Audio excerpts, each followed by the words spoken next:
Hola y bienvenidos a el video número 113. Vamos a seguir hablando sobre los postreros días, pero primero deseo mencionar un poco sobre el último video donde hablamos sobre el hecho de que cuando el Cristo sacó a la luz la vida y la inmortalidad, según lo que Pablo escribió en 2 de Timoteo 1:10, que lo que hizo no fue revelar algo que fue encubierto antes, sino que ilustró, aclaró y arrojó luz sobre una cosa que ya existía, asumiendo así la existencia previa de lo ilustrado, pero afirma el hecho de su manifestación más plena. Y este es precisamente lo que Pablo afirma en el versículo anterior, versículo 9, cuando él escribió desde antes del principio de los siglos. ¿Y por qué esto es importante? Es porque aquí predicamos la predestinación y a través de toda la Biblia habla de un grupo escogido por Dios, predestinado a la salvación, no por ser un grupo de gente especial, sino por la gracia y misericordia de Jehová Dios que Él extendió sobre este grupo de personas, lo que la Biblia llama el remanente. Y entonces esta es la razón que seguimos esta doctrina de la predestinación. Y se nota que en el versículo 10 también dice, más ahora es manifestada por la aparición de nuestro Salvador Jesucristo. Entonces, Yeshua, el Cristo, Jesús el Cristo, vino, Dios encarnado, con un propósito muy específico: redimir a su esposa, la Iglesia, en acuerdo con todas sus promesas desde la antigüedad. Y recuerden, empezamos hablando de estas promesas hace unas semanas en Deuteronomio 28, del 1 al 15, y seguimos hablando sobre este tema. Entonces, vamos a dar gracias a Dios por su palabra y dar inicio al estudio. Padre, gracias que podemos estar juntos para estudiar esta mañana y ver tus promesas y tus mandamientos para tu pueblo, la Iglesia, la esposa de Cristo. Te doy gracias que nos has revelado por medio de tu Espíritu estas cosas. Pedimos, Padre, ayuda en seguir en este camino estrecho porque somos débiles, es muy difícil y ocupamos de tu Espíritu Cristo en nosotros. Como Pablo escribió, todo lo puedo en Cristo que me fortalece. Y Cristo dijo, nada podemos hacer sin Él. Entonces, Padre, ayúdanos en este camino. Ayúdanos a entender y comprender y poner en práctica toda tu palabra. Te damos gracias por la oportunidad del día de hoy y lo pedimos en el nombre de Cristo. Amén. Muy bien, quiero empezar en Efesios 2:19 esta mañana, 2:19, donde Pablo escribió, así que ya no sois extranjeros ni advenedizos, sino ciudadanos de los santos, de la familia de Dios. Noten, dice, ya no sois extranjeros, hablando de un reino que existe ya. Este no habla de un reino que vendrá en un futuro. Habla de un reino que existe y que va a extender hacia la eternidad. Entonces, Cristo ya está reinando sobre su gente. Somos parte de un reino y no estamos esperando 1000 años para reinar junto con Él. Estamos viviendo los Kilioi con Él ahorita. Entonces vamos a Daniel 2:44. El libro de Daniel en capítulo 2, el versículo 44. Y aquí nos va a hablar más sobre estos postreros días. Dice, y en los días de estos reyes, el Dios del cielo levantará un reino que jamás será destruido. Y este reino no será dejado a otro pueblo. Desmenuzará y consumirá a todos estos reinos y él permanecerá para siempre. Exactamente lo que Pablo acaba de mostrarnos en Efesios 2:19, que ya somos ciudadanos, este reino ya existe, Dios lo levantó y nunca, como dice, jamás será destruido. Entonces, en el momento que Cristo empezaba a reinar en su ascensión a los cielos, desde ese tiempo y adelante, ya estamos reinando junto con Él y nunca, como dice, jamás será destruido y no será dejado a otro pueblo. Entonces, es solamente para el pueblo de Dios. Nadie puede quitar esto de su mano. Tenemos un rey fuerte que va a gobernar toda la eternidad. Y tenemos que entender que, otra vez, no está hablando de algo que va a venir después de un rapto y un periodo de tiempo aquí en la tierra y los santos regresen con Cristo para reinar sobre la tierra 1000 años. No está hablando de esto. Vamos a Daniel 7, 13 y 14. Daniel 7, 13 y 14. Aquí Daniel nos dice: miraba yo en la visión de la noche, y he aquí en las nubes del cielo uno como el Hijo del Hombre que venía. Y llegó hasta el anciano de días, y le hicieron llegar delante de él. Y le fue dado dominio, gloria y reino, para que todos los pueblos, naciones y lenguas le sirvieran. Su dominio es dominio eterno, que no pasará, y su reino uno que no será destruido. Y noten aquí, dice, para que todos los pueblos, naciones y lenguas le sirvan.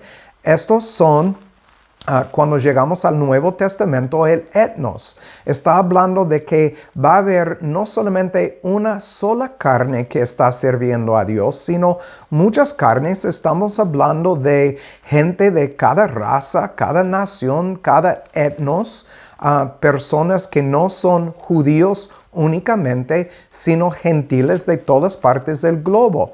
Un remanente que Dios está sacando de cada parte del globo, de la tierra, para formar su familia, su pueblo.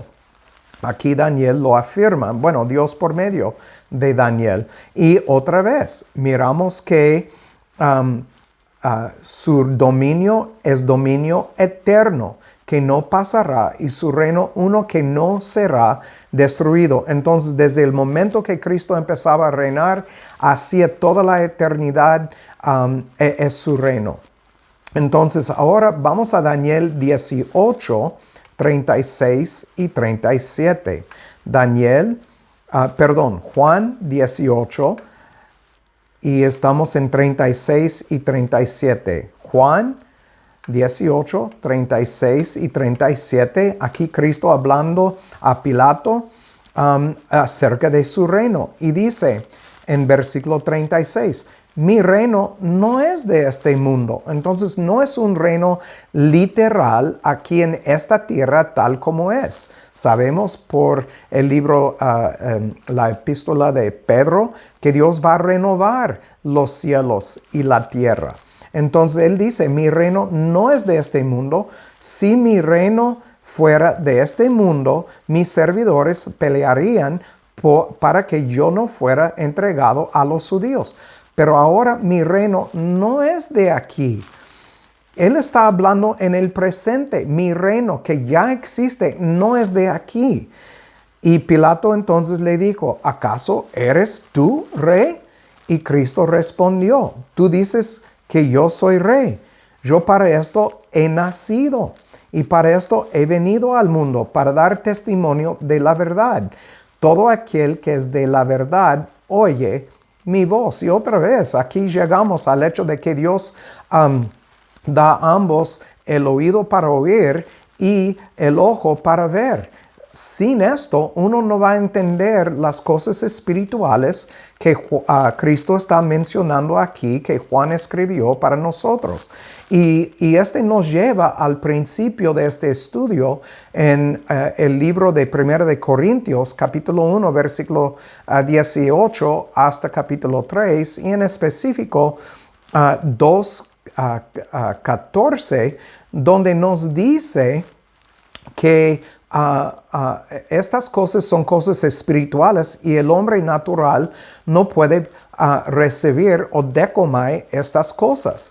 Uno tiene que tener el oído y el ojo para entender, pero estamos hablando de cosas espirituales. Cosas que solamente Dios puede depositar en una persona. Uno no puede agarrar estas cosas en su propio poder. Es Dios que tiene que depositar por medio de su Espíritu en su gente estas cosas.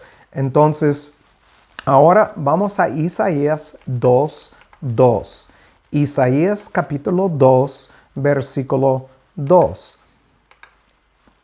Aquí nos dice: y acontecerá en lo postrero de los tiempos, que será confirmado el monte de la casa de Jehová por cabeza de los montes. Aquí la palabra monte habla de un gobierno. Entonces será confirmado el gobierno de la casa de Jehová por cabeza de todos los gobiernos, y será ensalzado sobre los collados, y correrán a él todas las naciones.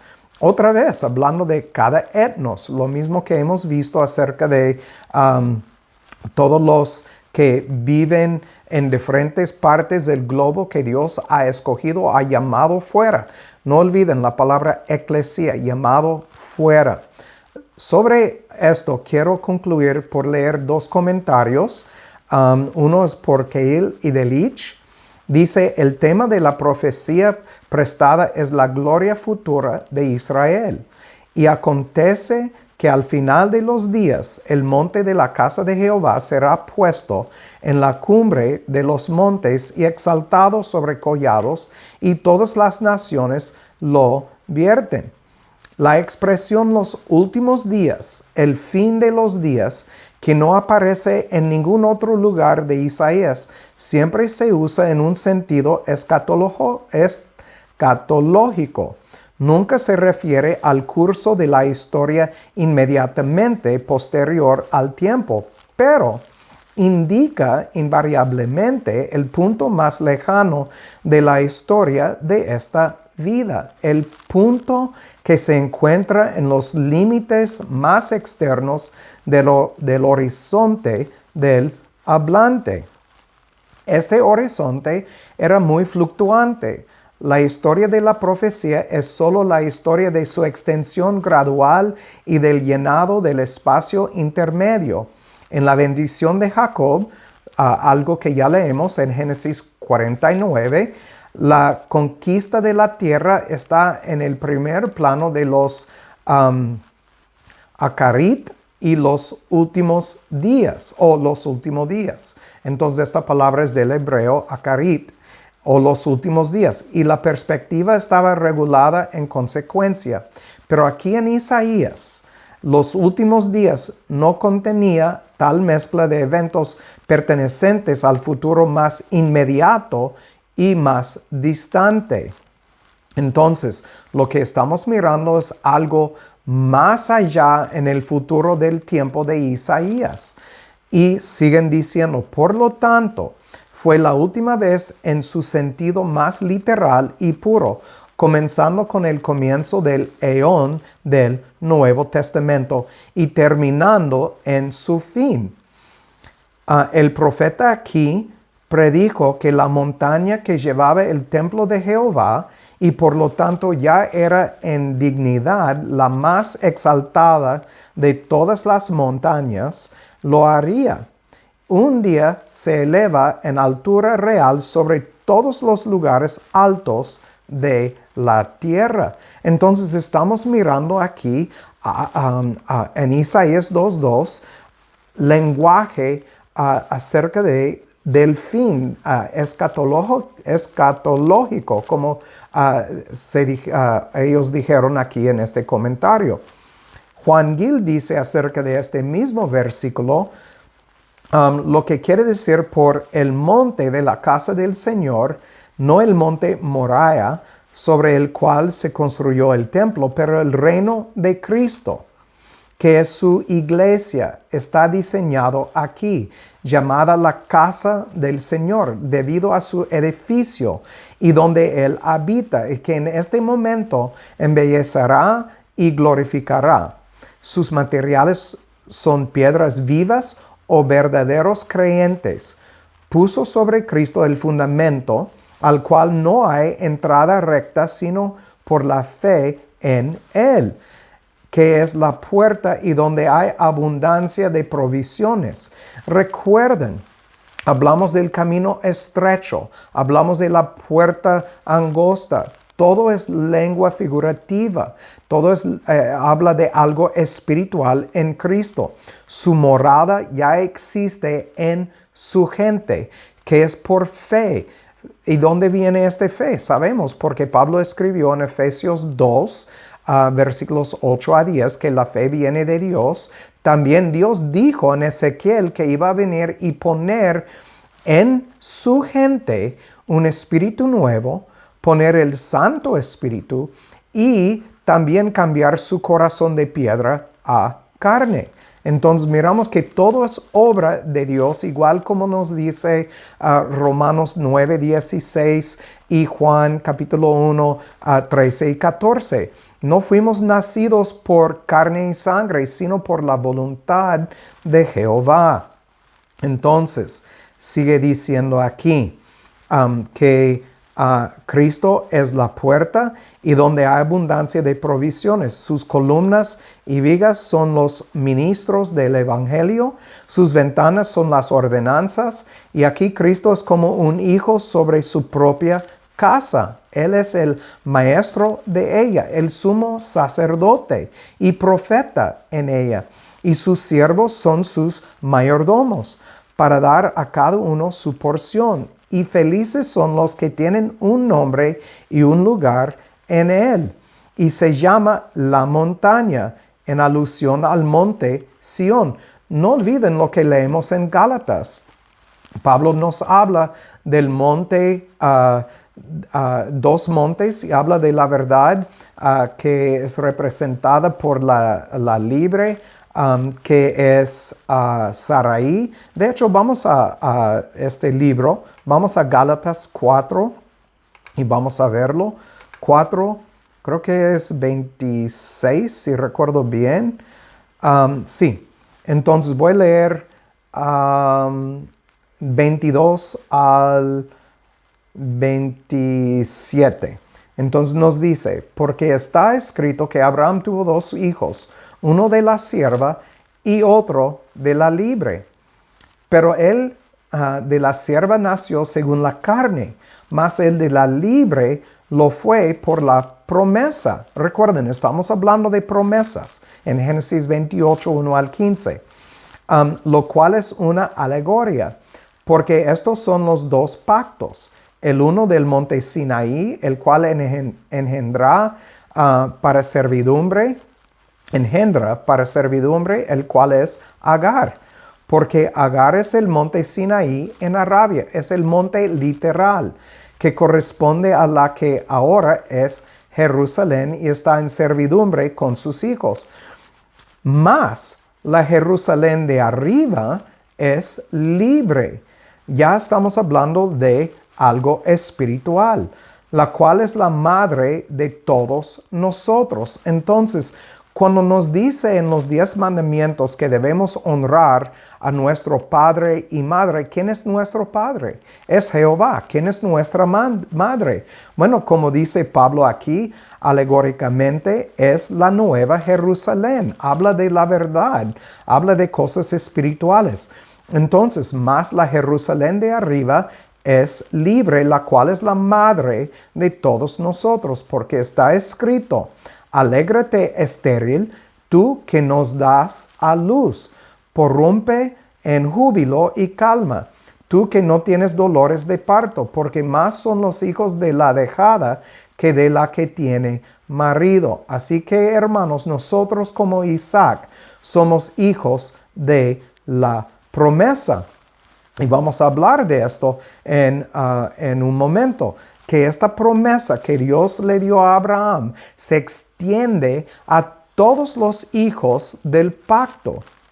Entonces, aquí miramos que la montaña, una alusión al monte Sión, sobre el cual estaba el templo, debido a su inmovilidad asegurada en el amor eterno y elector de Dios, y en el pacto inalterable de la gracia fundada sobre la roca de Cristo y custodiada por el gran poder de Dios. Y sigue diciendo Juan Gil, esto está establecido en lo alto de las montañas, como nos dice en Isaías 2:2.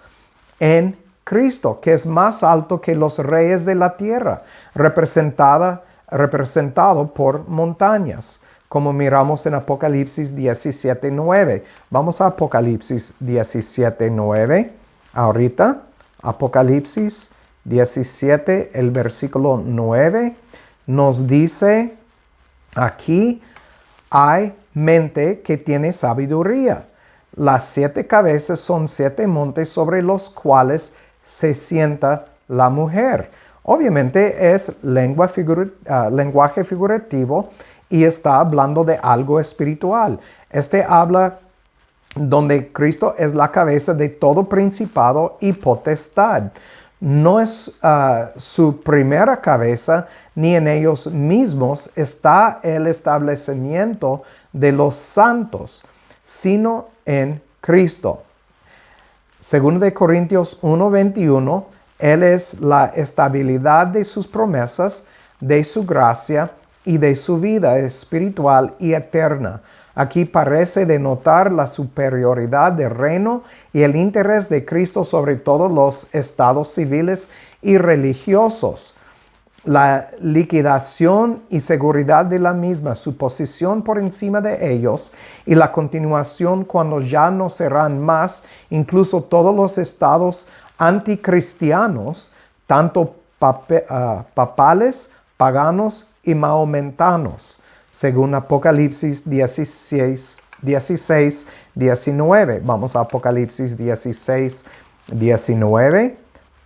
Y nos dice aquí, y la gran ciudad fue partida en 3 partes, y las ciudades de las naciones cayeron, y la gran Babilonia vino en memoria delante de Dios para darle el cáliz del vino del furor de su ira. Entonces miramos que no solamente está Cristo reinando sobre su propia gente, esa gente que tiene su nombre escrito en el libro de la vida, sino Cristo es rey sobre todos los habitantes de la tierra. Y entonces no cambia. Lo que va a pasar es que en el fin, los que no son de Él, los que, como dice aquí, anticristos, tanto papales, paganos y mahometanos, todos van a pasar por el juicio y van a sufrir la condenación, la pena de muerte eterna por sus pecados. Entonces, aquí vamos a concluir por el momento. En el próximo video, en la semana próxima, vamos a volver a Deuteronomio 4 y hablar sobre el versículo que habla de todo tu corazón. Y vamos a ver que fue imposible para Israel servir a Jehová de todo su corazón sin la circuncisión de su corazón. Entonces, como siempre digo, el que tiene oído para oír, que oiga, y que Dios haga su voluntad en sus vidas. Chao.